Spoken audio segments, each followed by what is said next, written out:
interesting. I feel like before the playoffs, I thought the Warriors would come out of the West. I saw this resurgence coming.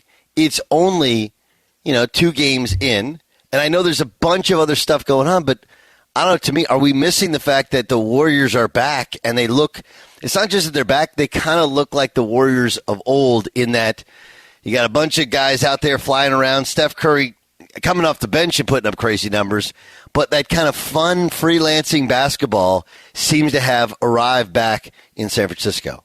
Back and better than ever? How about that, Doug? Ooh. I mean, when you got Clay... They win 73 games. Well, okay, best since Kevin Durant left. How's that? They got Clay, Jordan, Poole, and Curry combined to hit 13 threes. I don't really know how you defend that. Now, obviously, Denver is a very favorable matchup, Doug, for the Warriors. This Denver team is criminally overrated. Missing Murray, missing Michael Porter Jr.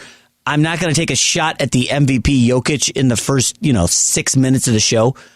But let's be realistic. This team is built for the regular season, not the playoffs. And Golden State's going to just dump truck these guys. I am curious how they match up with Memphis or Minnesota in the next round. But those two teams could beat each other up for 6 or 7 games. And that gives time for Draymond Green to get fully healthy, Steph Curry to get fully healthy. You're right. It's a scary Warriors team. I didn't think they would be able to take down the Suns without Curry healthy. But, Doug, 34 points in 23 minutes. He was a plus 32. That's just staggering for the second greatest point guard in the history of basketball. Why do you do that? I just because I love Steph Curry. And maybe hold on. Maybe this is a old man get off my lawn sort of thing. But one, we can get into it's not a point guard, but whatever sort of deal. But two, the need to throw out rankings and ratings that that's like a time tested thing from when you had an award winning and very, very profitable to you website. Is that it? No, not at all. I don't know that the website actually won awards, but thank you for that. That was awesome. Everybody in sports used to go to the big lead. I'll be honest with you. Yes, that used to be a staple. You get up in the morning, right? Of the 3 you'd hit, in the bookmarks, that would be one of them, and you'd go check out the story. So it was, I don't know. To me, it wasn't my awards. What a nice McIntyre, comment. Doug Gottlieb in for Dan and the Danettes. Thank you. But he's number 2 all time. Listen, we sometimes forget it's easy to get excited in this modern era about anybody who has a great game or series or quarter. People go crazy. I'm not trying to diminish. Mm-hmm. Okay, the greatness of Steph Curry. Not in any way. That's impossible. I mean, maybe the better question is, because what separates Steph is he's arguably, or maybe inarguably to some people, the greatest shooter of all time. Right? This is an interesting conversation I have. I don't know that is. I mean, who could possibly be a better shooter than Steph Curry? I mean, well, obviously Clay. I can't think of anybody in terms of the volume of threes. It doesn't. I mean, look, we'll never know. Well, that was the thing. I had this discussion once with Chris Mullen, and he was like, "Well, look, we were told they were bad shots. We just didn't take, unless you were wide open and you had hit a bunch, then you step out." So it's very different. And Steph actually, I said this to me a long, long time ago, and he was talking even about his dad and guys shooting. He's like, "Look, I've never been on a basketball floor that didn't have a 3-point line, right? Whereas if you're old enough like me to remember when we were kids." There wasn't a 3-point line. It was right about when I was 8, 9 years old was when the 3-point line came into effect in college basketball. But it wasn't high school basketball. It wasn't right away. It wasn't until the 90s, I think, most places, right? So, no, I mean, he's an unbelievable shooter. Calling him a point guard is a massive stretch. That's anybody who brings the ball up the court. I mean, then you would say, if we're doing point guard, well, LeBron James is as much or more of a point guard, won an NBA championship as a point guard. LeBron James had a better career if we want to play that game. My thing is, I actually had my son asked a question on Instagram. I don't know if you saw this, was it a week ago Friday? Yeah, a week ago Friday. And we're out in front of us. He's having Subway, and he wanted to put it out there he said, if Steph Curry is the greatest shooter of all time, he's got to be a top 10 player of all time. And I would disagree with that. I think he's close. He's in that top, 15. I don't think it's an issue, Doug, giving some context to Steph Curry when I just toss out second best point guard in NBA history. Greatest shooter ever. I think he's in the top 15 discussion. I think Kevin Durant is there. We're going to have some other guys probably get there. I think Anthony Edwards is closing in on the top 100. Okay, that was a joke. You did not laugh. Anthony Edwards is out of his mind right now. I do enjoy greatly watching the maturation of this kid. Remember, there was a big talk about him coming out of the draft. Is it him or LaMelo Ball? You can't take Anthony Edwards first. Minnesota chose right. And I really think it comes down to shooting now in the modern era. And I think that's why I'm so high on Curry and I'm bullish on him. He's a great ambassador for the game, face of the league, jersey sales, blah, blah, blah. Have you noticed that and now look, LeBron's on some, there's some other guys on some, but Steph is like the Peyton Manning of NBA commercials. I mean, it's really and I've told people this story. I have a friend at USA Basketball, and he told me that they've, if all these guys they've had on all these dream teams, whatever, without any question, the guy that people liked the most in terms of dealing with it was Steph. So he has this incredible, real likability factor. He now has a bit of a comeback story. The team has a bit of a comeback story. It's fascinating because I do think that there were, if you would, I don't necessarily think it was haters. I think people assumed, and I would say I would be wondering if I wasn't in this camp yet, but had the league caught up to them style-wise, had Draymond Green aged, would Steph ever be the same? Heck, they're still not there yet with Clay being fully back.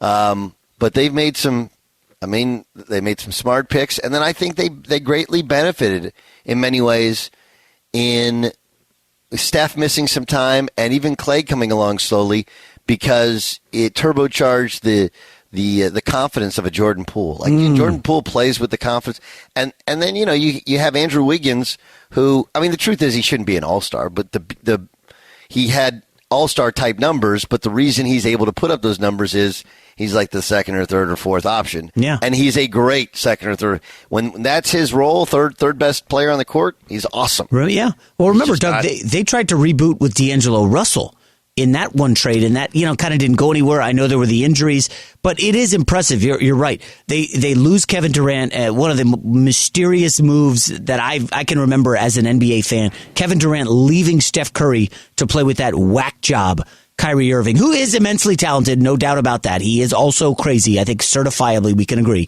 And we're going to talk a lot about Kyrie Irving today. He's not certified. Oh, he is certifiably insane. He is. That being said, why would you okay, give me some substance here. Oh my God. I don't think we have time to just dive into Kyrie Irving off the bat like that. I should not have brought him up. I'll save it for the hour we're going to talk about Kyrie Irving, but a history of, I don't know, he tried to scuttle the entire bubble when he jumped on the conference call and was like, why are we doing this? We shouldn't play.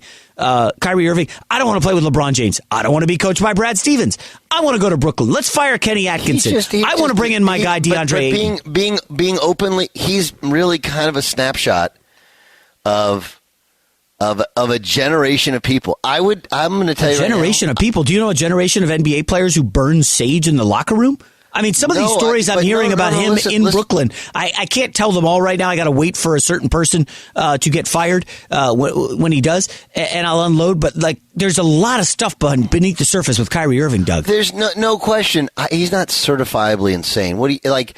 Look, when I say generation people, I'm not talking about generation of NBA people. He's that generation of 20-somethings, 20-somethings that they're a little bit enlightened, a little bit earthy, and very, very defiant. They're very, very defiant. They are. What he is years and years of focused negativity on conventional wisdom.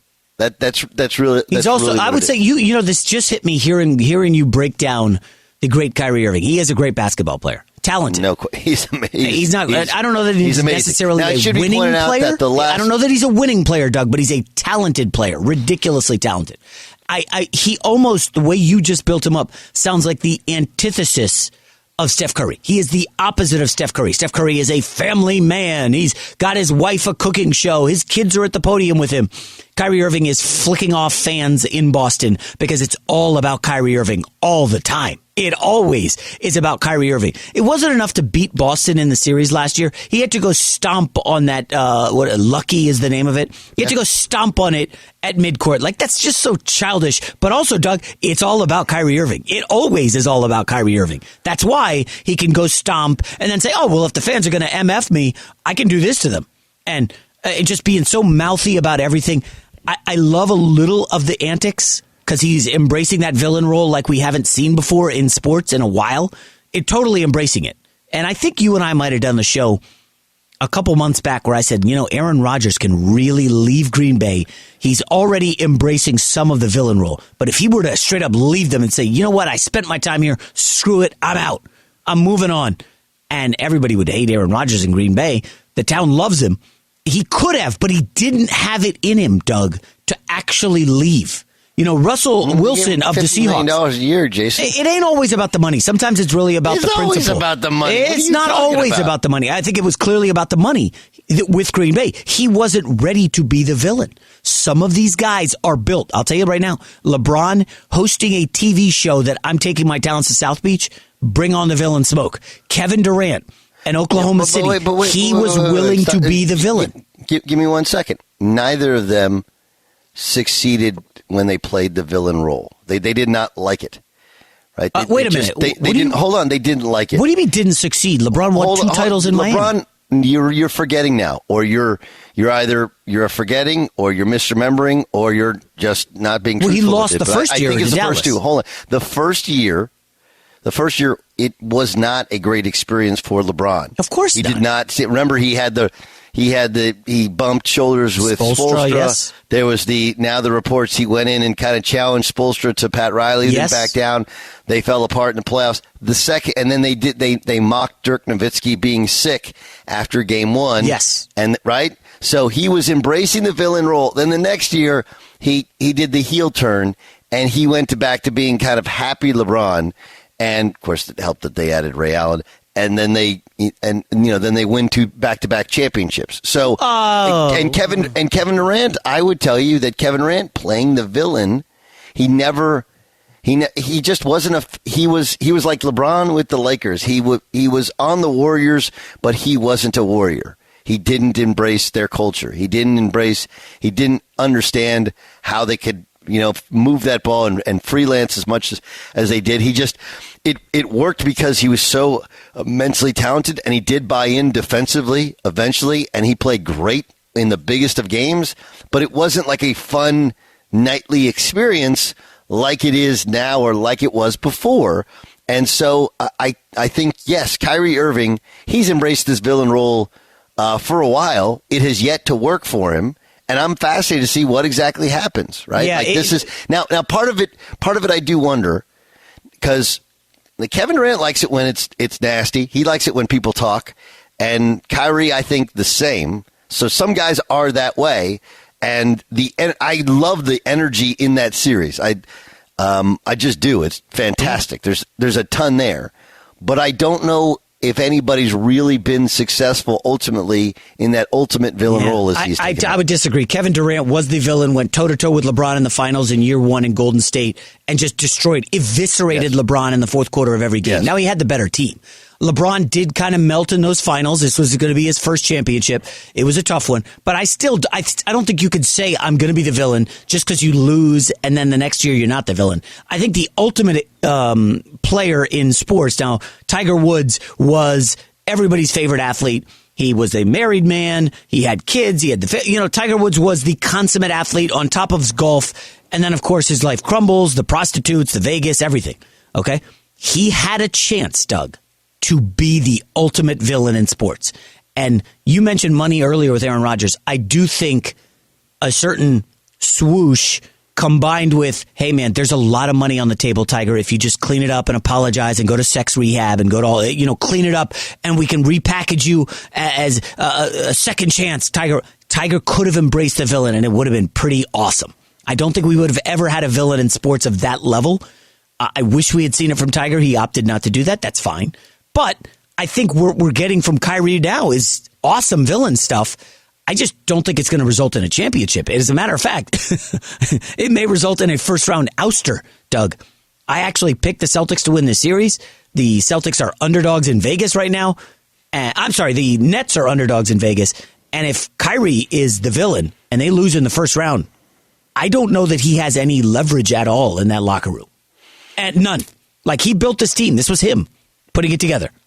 I do not believe he's certifiably insane, and I think we can revisit that at some point in the very near future.